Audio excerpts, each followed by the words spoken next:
Are you looking for better health but feel a little overwhelmed with it all, thinking there might be something missing? Maybe you're looking for action steps to take that get to the real root of the issue and actually move the needle in your health. Here on the Cornerstone Integrative Healing Podcast, we will share the link between our physical, emotional, and spiritual health, all while pointing you to the one and only true healer, Jesus. I'm Kari, Coody, your co-host. As a pharmacist turned integrative health practitioner, I spent 20 years in the traditional healthcare world, and it was definitely long enough to know there's a huge need for preventative healthcare and holistic healing. I'm excited to have conversations around these topics with my co-host and friend, Jenn. Hey, I'm Jenn Patriarca. God gave me this desire to help others with natural healing a long time ago. With more than 20 years of experience in the functional nutrition field, God decided it was time to join forces. Kari and I are colleagues turned faithful partners in this mission God has put on our hearts. A mission for true healing, one that encompasses an integrative approach. With Jesus taking the lead, our aim is to point you toward Him as we help you peel back the layers.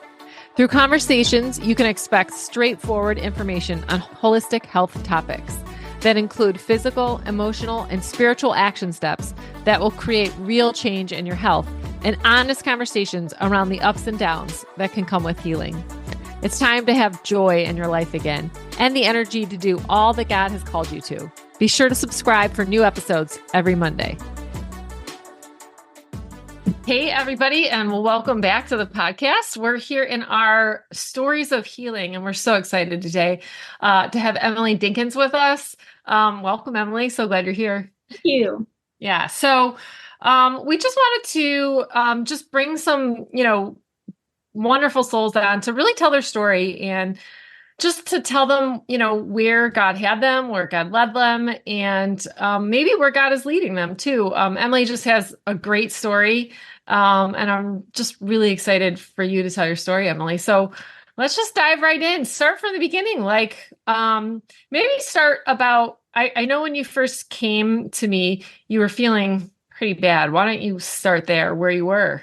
Yeah. So I was actually just looking at a Google Doc I had on my phone before I signed in, because I had made earlier this year just kind of a timeline of my symptoms and how I felt. And I haven't looked at that probably since I made it. I made it in April and was just like, oh my gosh, I was really in a bad place.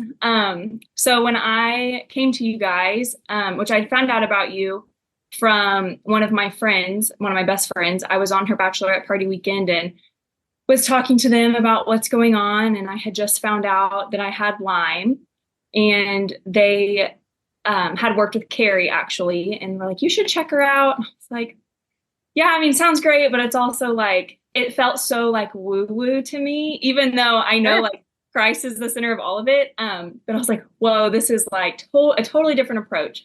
Mm-hmm. But I knew that if God was the center, it would be okay. And I was desperate to get better anyway. So so when I came to you guys, I was really struggling so much with just exhaustion and migraines. And I had all my symptoms started back in 2011. And then I had my first baby in 2022. And that's kind of when things peaked. And it had just been a pretty quick progression from childbirth to when I reached out, of things just getting a lot worse. And had you tried, let me interrupt you. Had you tried, you said it probably started in 2011. Had you tried other things before this? Yeah, but nothing like super crazy, mostly just doctor's appointments and then just being like, take some vitamins and maybe that'll make your migraines better, drink more water. And I was like, okay, I do all of that. Right. And when I first went to the doctor, it was for like really severe gut issues. Like I was in lots of pain most days. And so me and my mom still don't remember really like what they gave me. They just said, we're resetting your stomach. Okay. And it did give me a little bit of relief. But it was a couple years down the road when I realized like I would break out in hives all the time and realized that maybe was linked to gluten, which now I know gut issues can be linked to Lyme. And so I found a lot of relief just by going gluten-free, which was great. But would still check in with my doctor over the years. And, I don't feel good. I have 23 migraines, I almost said a week, 23 a month. Wow. And so That's almost every day. Yeah, it was horrible. I went down the path of meeting with a neurologist and doing a brain MRI and like stuff like that. She wanted to put me on like seizure medication to try to control the migraines. And I was like, oh, that's not my issue. And I know people will do things off label, I guess, but I was not comfortable with that. And I really felt like that was 2017 or 2018. And back at that time of my life, every January I would do just some fast for 30 days. It was always something different. But a couple of months prior to that January, I knew God wanted me to cut out sugar, like 100%, like no ketchup, no barbecue sauce, like not just like sweets, just no sugar. Right. And so I got a huge relief from my migraines for a while by doing that.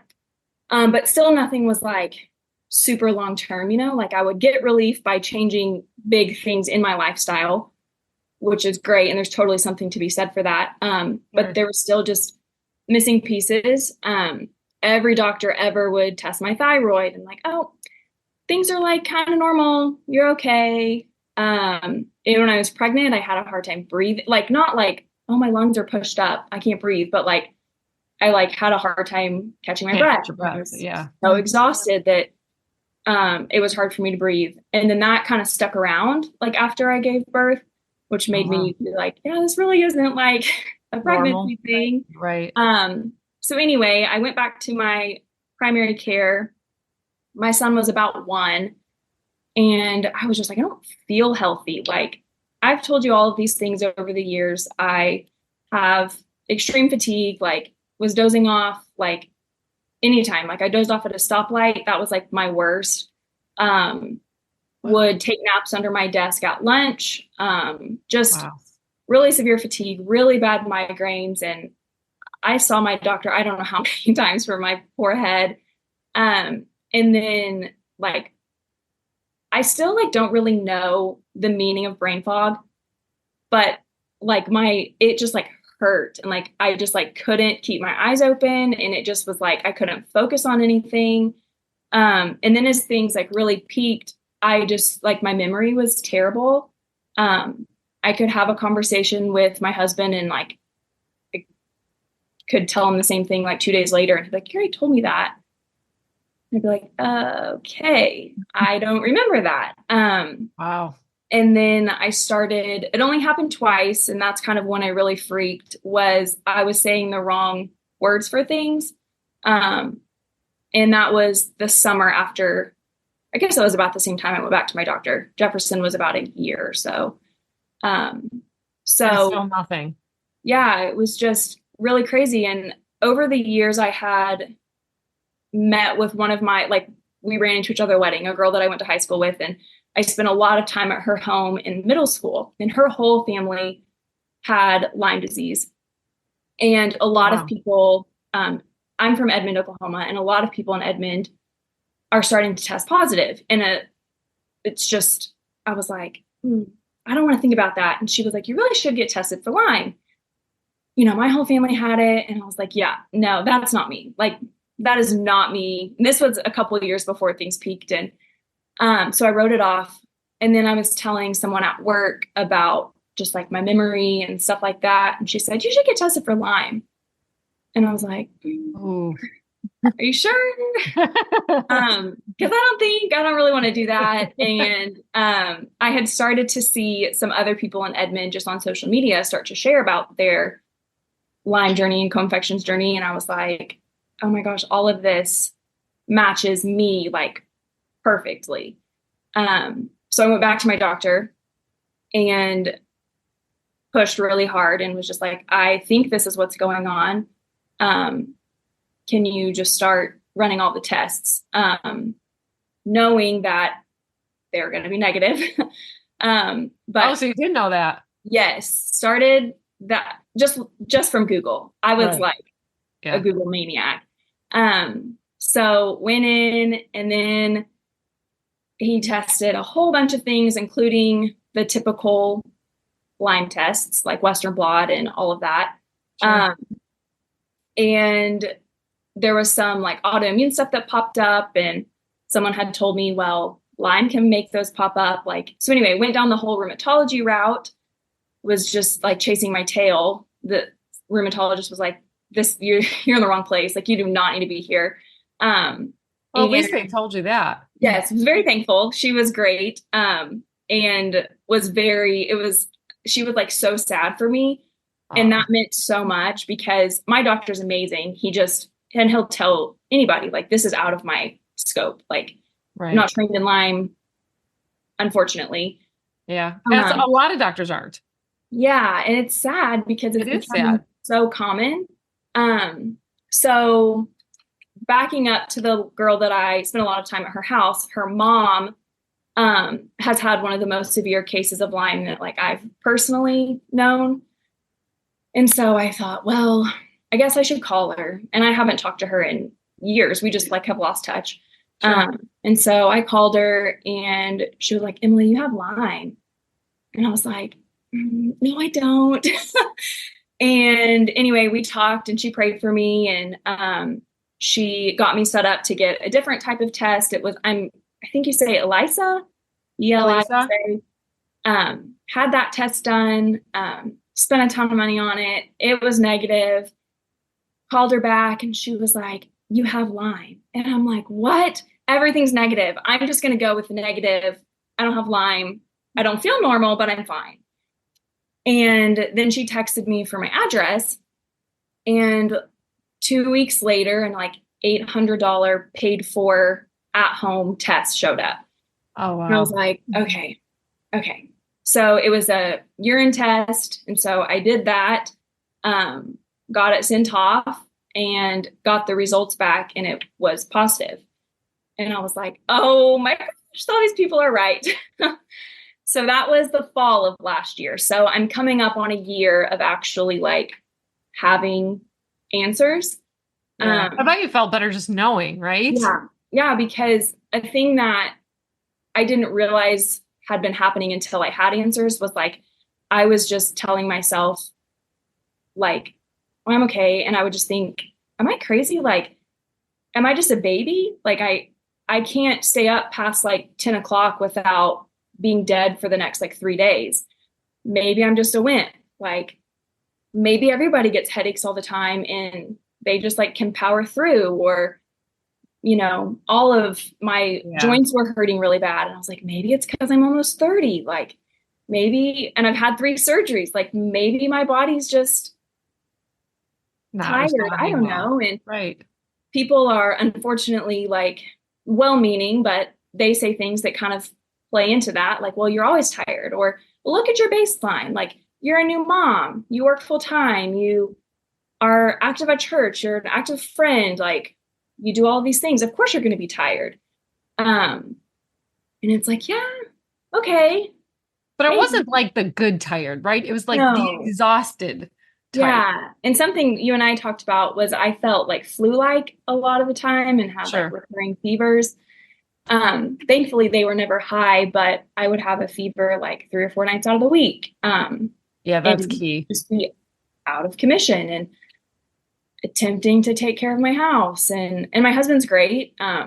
He's super helpful, but he has a busy job and he's never known me like normal, I guess. So like, sure. He doesn't see how I am as like wrong, or does that make sense? Like not he doesn't, fault, not yourself. Yeah. And now that I'm kind of on the other side, he's like, whoa, this is amazing. Yeah. But anyway, that was one of the things you said when we first started. It was like, you felt like you just can't do it all. Right. And it's not like you were doing an excessive amount of, you know, whatever, you name it. I mean, it should have been normal life stuff, right? Yes. Right. And it was just like, you know, your main focus was having consistent energy for your kids. Right. Yeah. And I had none of it. And I've always been an athlete and I couldn't work out anymore. And I was just like, what is wrong? Right. But yeah, no one could help. I remember the last time I worked out before I just started being able to be active again. And it was the night after I did that ELISA test. And I just laid on the garage floor and just cried. I was like, I can't do it anymore. Yeah. And that was really hard for me because I value like my health and was really proud and like thankful to be at a place just like as a woman to work out just to be healthy, like Sure. not to look a certain way, but like I value that. Yeah. Yeah. And had to let that go. And I know a lot of people with Lyme or symptoms similar to mine don't have a quick turnaround story, but I am so thankful that like I get to work out and I have energy and I don't wake up just trying to figure out how I'm going to make it to my son's nap time. Right. And that really did happen quickly. I mean, it was really Emily, she was right, and you were truly blessed in that. Really, after our first visit, you started feeling better. Yeah. Do you And I talk think more even about part that? of it too. Yeah. So, part of it was definitely just like being heard of like, okay, you do have these things going on. Sure. I have been where you're at. It's what's happening is real. Sure. And that even just allowed me to be like, okay, I'm not crazy. I am struggling. But like one of the things you said, and I texted my mom while we were still on the phone, was like, I'm gonna get you better before our next call. I was like, whatever, but I'm okay. Like, okay. I don't usually make those claims. I don't even know what made me say that. So I must have just intuitively knew because I rarely say stuff like that, especially with cases like this. So that must have been the Holy Spirit work. Yes. Just, yeah, it was amazing. And got my supplements in and was really nervous. And when I had been deciding if I was going to work with you guys, oh my gosh, I emailed back and forth with Kari for 2 months at least, like trying to decide. And I was just kind of paralyzed with fear of maybe it not working or like. Sure. There's always that possibility. I mean, yeah, just working through hard stuff. Like maybe I will just stay here, which was obviously a lie. And I'm so glad that I came around. And so anyway, had our first visit, and got my supplements in. I just remember like praying right before I took them. And I was just freaking out. And it was just so much faith of like, okay, I'm going to try this, totally new to me. Y'all's world is something that is starting to become so much more like respected and learned about, but still very, new to me. And so I was like, okay, we're going to go for it. And it was probably 2 weeks from the time I started my supplements, which was probably maybe a month after we first met. I haven't had a fever since. And I was literally having them 3 to 4 nights a week. I have had minimal headaches or migraines. Most of the time I can, like control them without like taking some Excedrin or something like that.